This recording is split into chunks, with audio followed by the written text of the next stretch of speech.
Welcome to the unnamed Horus Heresy Hour here at Bowles. I'm Dan.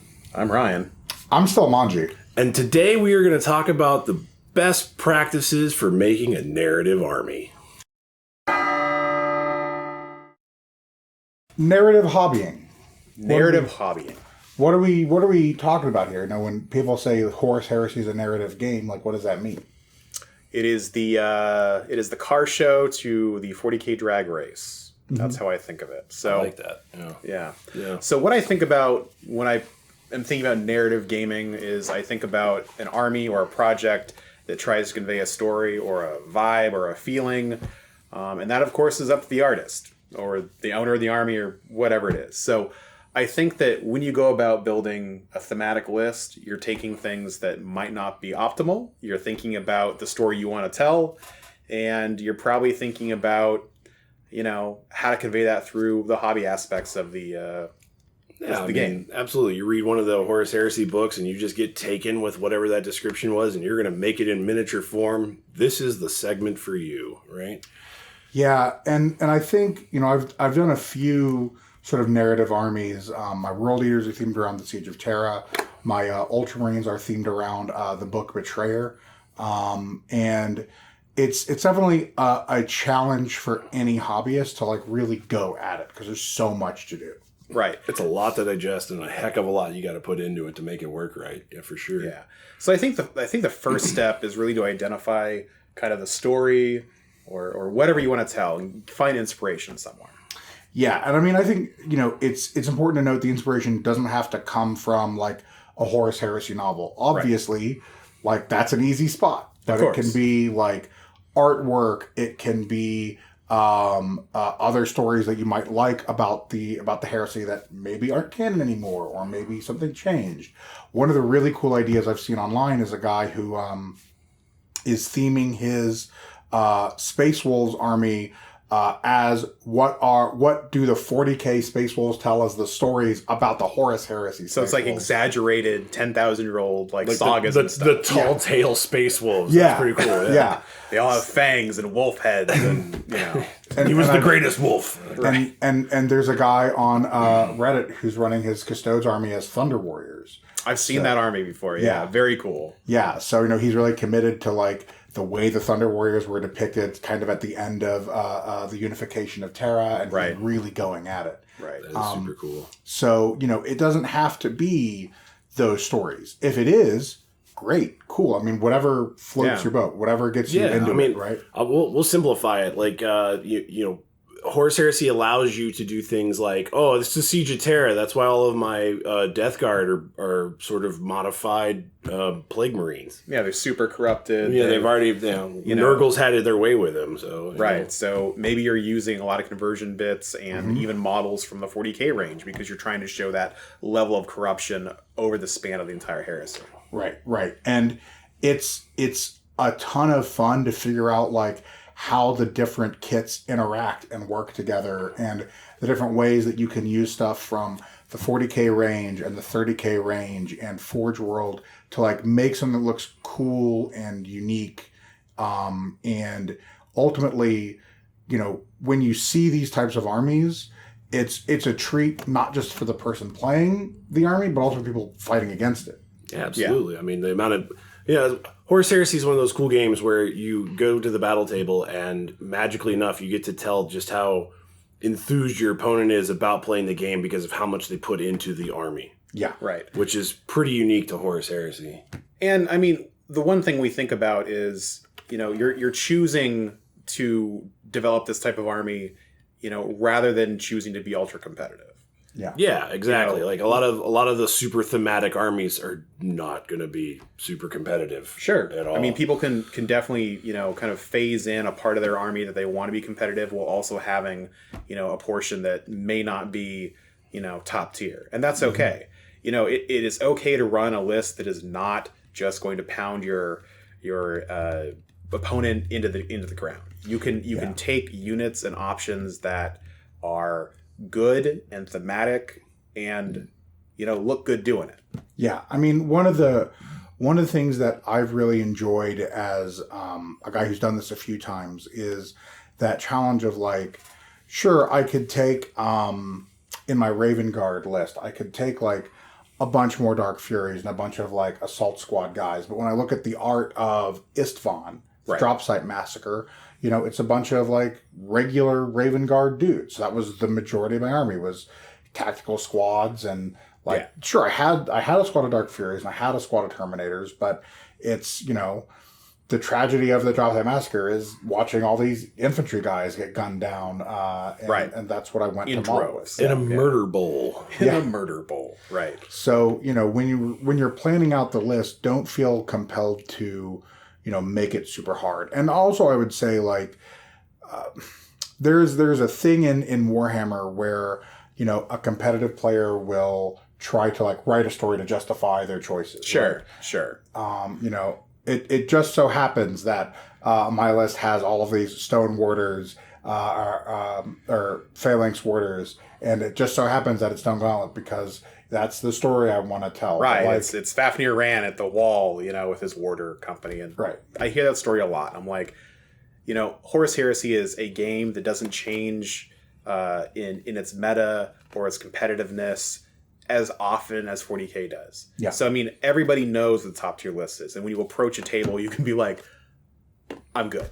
Yeah. Sure. Or, I mean, like, it seems kind of silly, but, like, if somebody is so power gamer that they're going to take their Forge World Sanguinius and drill holes in his wings because it's the Siege of Terra. Sure. You know, stuff like that. It seems like a subtle thing, but it's kind of huge, right? Like, well, I mean, there's definitely things like, if I see somebody who's running, like, Pride of the Legion Dark Angels, which is a pretty good list with a bunch of, like, Cenobium Terminators and maybe Johnson.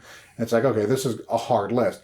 But I see they've really, like, leaned into, like, this is Johnson's personal guard, and they've done a lot with heraldry. All the conversions. Like, to lore, there's, like, limbs that are bone white and when the rest of the army's black. Like, you took your time to do it. Right. You know, I feel like I have a better time, even playing against those hard lists, when I see someone who's really put in that time. Yeah, they've committed to, you know, building out the army and painting it well. And, you know, I guess there's more leeway there. Yeah. So we've talked about picking your story. What's next after that? I would say that, you know, along with the story, you want to pick an era. You know, you want to decide what part of the heresy you're playing in.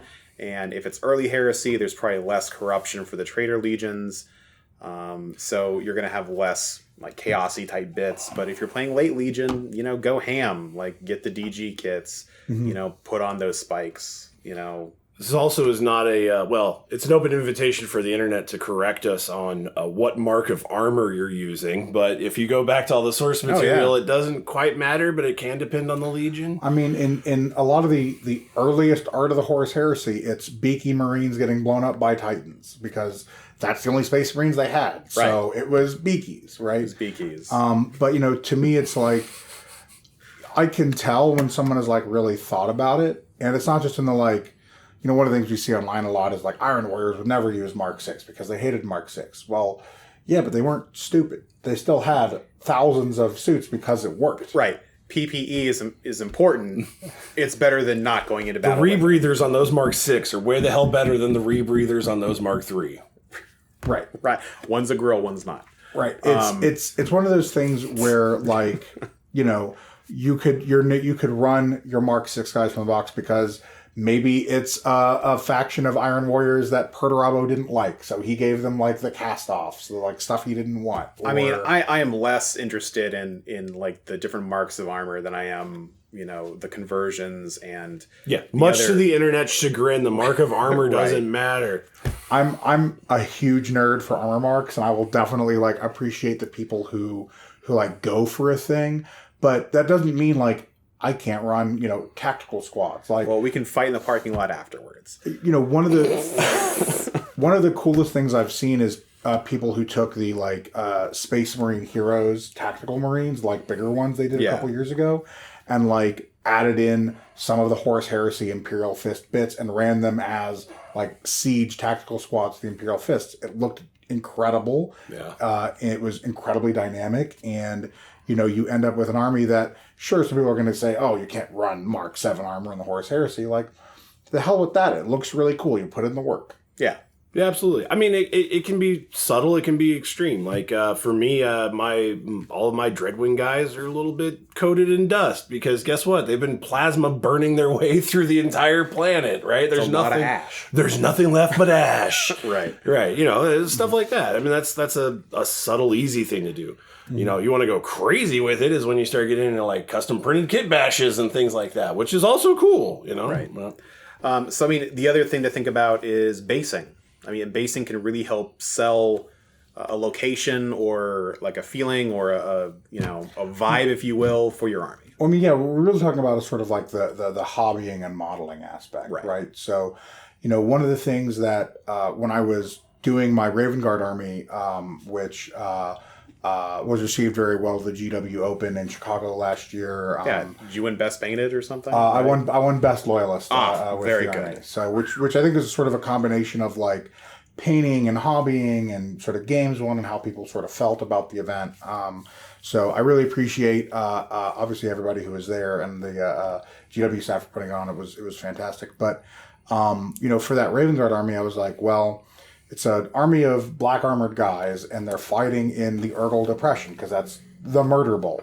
the Murder Bowl. And the Urgal Depression is this like black volcanic sand type of place. So it's like, okay, well, black armor on black basing is not great, but it's what they would have had. So that's what I went with. Okay. And it's still a very unique looking army. It still came out really, really nice. Yeah. And, you know, basing when you have like an environment, a thing you're going for, like really sells it. Yeah, absolutely. I do play Mechanicum, so I have basically the disbelief on Dan's I know, right?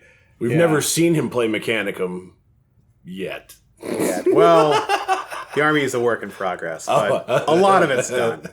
But moreover, you know, I've decided to go with Coriol Zeth from the Mechanicum book and have an army that's kind of aligned with Mars and be the army of Magma City. Mm-hmm. So that the massive fortress where she kind of has her last stand and basically gets attacked by Titans. And, you know, I listened to the audiobook and it was, you know, I'm a big fan of the Adeptus Mechanicus, and stepping into Horus Heresy, I was like, well, let's just keep the theme going. Yeah. I was fortunate enough to win a army from Nova for their raffle armies. So they sent me a box and it had a bunch of cool units in it. And I was like, this is perfect. Mm-hmm. So I, you know, have gone ahead and expanded the army immensely. I build for APOC, as Dan says. You are the APOC. Right, exactly. So, you know, I made it Mars aligned. You know, I started to redo some of the basing them on stuff that came with this army, and I'm trying to kind of tie it all together. And it's slowly but surely becoming much bigger than I took one anticipated. Forge World from 30K to 40K. I sure did. Yeah, you It's did. a whole era. Just all of it. Yeah. 10,000 years of Any Mechanicum. rugs on their bases, you know, really tie them together. Any what? Any rugs, you know, help tie them together. Oh, man. Oh, Man, that was like a cat dad joke. Oh, man, that joke gave me indigestion. That's a big Lebowski joke. Come on. It is a nice marmot you got there. Yeah. But yeah, no, I definitely think like the way you want to think about hobbying a narrative army is really important because that's going to be like first blush what your opponent sees. Like they have to get what you're going for. Absolutely. Yeah, clear vision helps immensely. Have a plan. Yeah. Sketch it out on paper before you start kit bashing it. So when I was doing my my World Leaders army last year for Adepticon, which is a Siege of Terra themed army, I wanted, you know, I read Saturnine and I was like, this book is amazing and I love it. I love the way the World Leaders were depicted as this kind of like crazy guys who just totally lost their minds and all their armor is like warped and beaten. And I was like, what's a good way I can convey this? Well, I was like, well, I'll grab the Mark III kit and the Mark IV kit, and I'll grab a bunch of the classic Chaos Marine kits. Yeah. And so you have like the torsos that all fit on the older bodies. And I'm grabbing all these like random bits from Forge World and from Chaos Marine plastics and the old Khorne Berserker kit. And I'm making guys who they're not in any coherent pattern of armor, really. Right. They're in this like hodgepodge collection of stuff because they're at the siege. You know, the regular suits of armor didn't make it. They're kind of scrapping through it. Right. And one of the comments that I got at Adepticon last year was a lot of appreciation about the depth of the kit bashing. And like, you know, being able to take like a Chaos Lord and convert them into something that looks like it would be there. Yeah. And then paint it, right? Because I was like, okay, well, they're World Eaters. This isn't going to be a fresh, clean white. You know? It's going to be a murky, dirty, gross. Lot of old blood stains. So I use a lot of weathering rust, tips. it's dried blood. Yeah, that's dried blood, not rust. A lot of weathering tips from you for like blood splatter and sort of the not viscosity isn't the right word, but sort of the color of the splatter and what stories that can tell. Like layering, like I took Blood for the Blood God and mixed it with Agrax and then did that as sort of old blood and then Agrax and Druchii Violet, the purple shade for like fresher blood. So you can see like older blood stains next to newer blood stains on the armor. And Only World Eaters would have multiple kinds of blood that they're going to spray on armor. You can tell that's a veteran. Look how much blood he's got on him. Right, but you know, blood guns. Blood the skull through. Blood. you know the old fluff being the World Eaters never change their armor colors. It's just all blood because nobody has a power washer on the Conqueror, I guess. But you know, I really wanted to lean into that kind of look where they're just really drenched in blood and they don't look, you know, they don't look like they're all there, right? And when I played that in the doubles event, you know, people really remarked on how different the army looked. And you know, that's, I think, one of the key elements is that if you're doing this right, it won't even look like the box art. Like, that's not what you're going for. You're going for this, like, very specific vibe, this feeling. Kind of a moment in the lore or a moment of inspiration that kind of encapsulates just this one little scene. Yeah. You're switching out heavy metal for heavy emotion, right? Right. You really want to almost treat it like a diorama and have each of your pieces, you know, telling a story. And speaking of dioramas, you're going to see people who do their whole display boards. Like, there is a guy who plays up in the Dallas area who has this immaculate Sons of Horus drop pod army where the display base is like shattered church they've all landed in. Oh man! And like all the drop pods slot into spots on the display base. I wish I had that guy's time. Oh man, it is one of those things where anytime he brings an army out, people stop and look and go, "Holy shit!" Because it's so different than anything that they've seen. Kind of the regular gaming they do. Yeah, I mean, you're at some event and that gets wheeled up to the board. You're already intimidated by the amount of time the man has spent to make it look that good. Right. I mean, I'm not saying that putting it has together to a Charybdis. Hold on. yeah. Not to mention the Charybdis by itself. I'm not saying that you have to do all of these things, but you know, if you are like us, where immersion matters, I think it definitely helps to, you know, bring you into the game, and it helps you to, you know, escape. Yeah, I think escapism is a really good way to put that, Ryan. Like when you've got well painted armies that have the kind of dedication that, you know, we've talked about this episode, the game is better. The game feels better. It looks great. You get into it a lot easier. Sure, you're going to play the regular missions. You're going to roll the same dice. And you're going to have. There's no better feeling than taking out a unit and feeling bad that it's no longer on the board because you still want to look at it.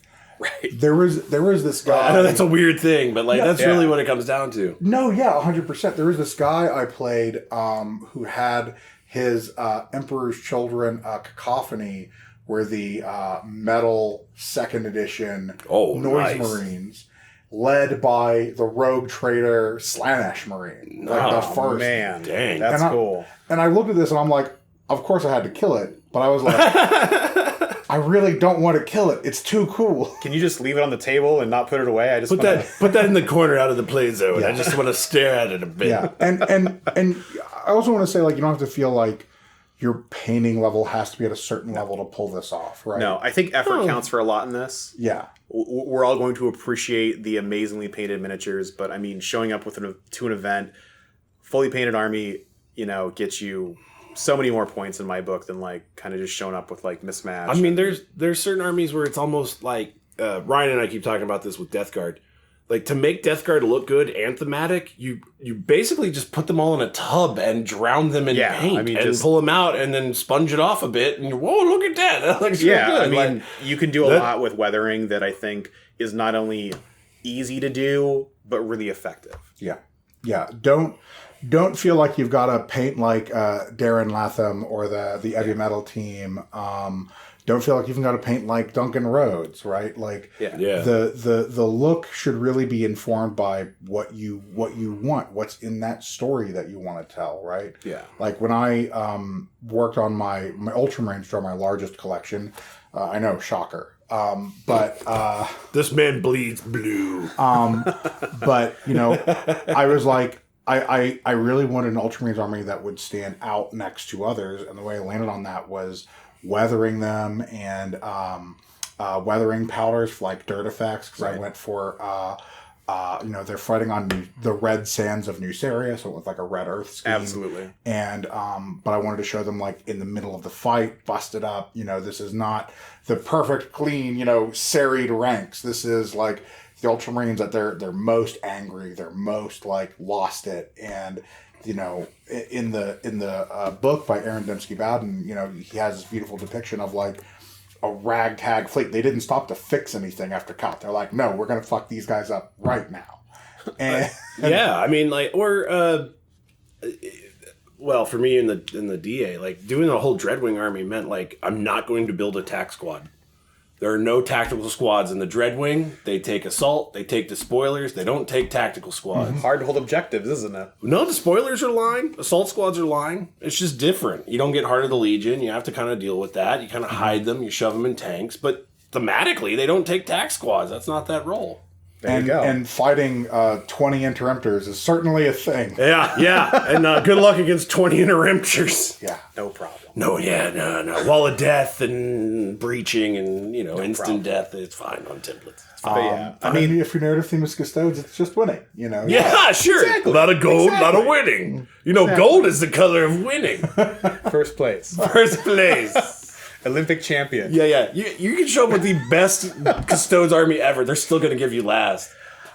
No. You gold son of a bitch. Like, No. If you want to run a narrative Custodes army, you put in the vehicles and the dreadnoughts and the suboptimal stuff. Sure. You blow all your points on a Lord of War that only carries 7 troops.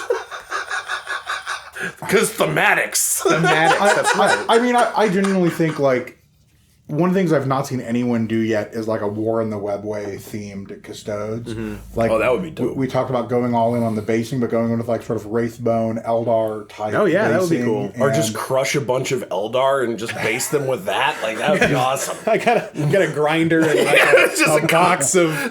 Will it blend? Yeah, exactly. But, like, showing the Custodes in that, like, battle-damaged weather we've been fighting for a decade against this unending horde of demons. And, like... That would be super cool. Like, there's things you can do, even with, like, an army that everybody knows is really powerful. But if I see that you've, like... Oh no! I blackened all the edges on the gold wings because it's all burned from all the fucking demon stuff. Like, I'm down for that. Covered in demon dust. I think I breathed some of it. A really cool army I've seen. A guy did the. I got the demon lung pop. There's a scene in Master of Mankind where a bunch of like Marines show up as like Legion of the Damned style like fire phantasms. Oh, that'd be cool. Stuff. Dude, I've seen a bunch of guys print, like do it as like Iron Hand with Ferris. Like they had like black armor poking through like green stuff fire and stuff like that. Third edition they made a Legion of the Damned box? Second, third, and I think 5th or 6th. What I'm really waiting to see is like the Xana incursion and someone to do a Hell's Keys army where it's undead space marines that are like animated. There was a guy that did that at Adepticon last year. He did. Man, did they have Har? He didn't have Endered Har. It was all the Iron Hand stuff, and all of his Immortals were kit bashed from all the other like Legion Marine bodies. Oh man, that's cool. So he had like I remember he had like a Pyroclast with like Medusan Immortal like weapons and stuff, but he like had the back of his head blown out and he had like gore effects and stuff. It was sick. I mean, it was so I'm just envisioning that 2x2 like display tile where it has like all the containers and it has them like filing out of the containers, just like annihilating like an AdMech force. So that's my dream. If you have that, give me a link. Like hit me up. I want the picture. I want to see it. Yeah. If you've excited. got a narrative army, we will feature it. We'll We'll throw it up we'll here. Do a slideshow. We'll study it. We'll the best, whatever it is. Yeah. We would definitely. If you've got a cool army, please send us photos. Please send us videos. Absolutely. We will be happy to feature it and shout you out on the internet. The interwebs, if you will. To our dozens and dozens of followers and 3,000. I think we're up to 2 dozen now. I think we're up to 2 dozen followers and 3,000 critiquers, but we'll show it. Thanks, internet. Yeah, you're the best. So this video is basically dedicated to the Horus Heresy Adepticon channel. So there you are. You guys wanted the how to build a narrative video, so here it is. But I think we've pretty much talked this thing into circles and death. So I haven't seen that theme yet. there's time. There's time. So I think we're gonna wrap it there. Yeah. So on behalf of Bowls from the Bowls Basement, I am Ryan. I'm Monji. I'm Dan. And we're out. Banana Dan. Banana Dan. Done for this one. All right.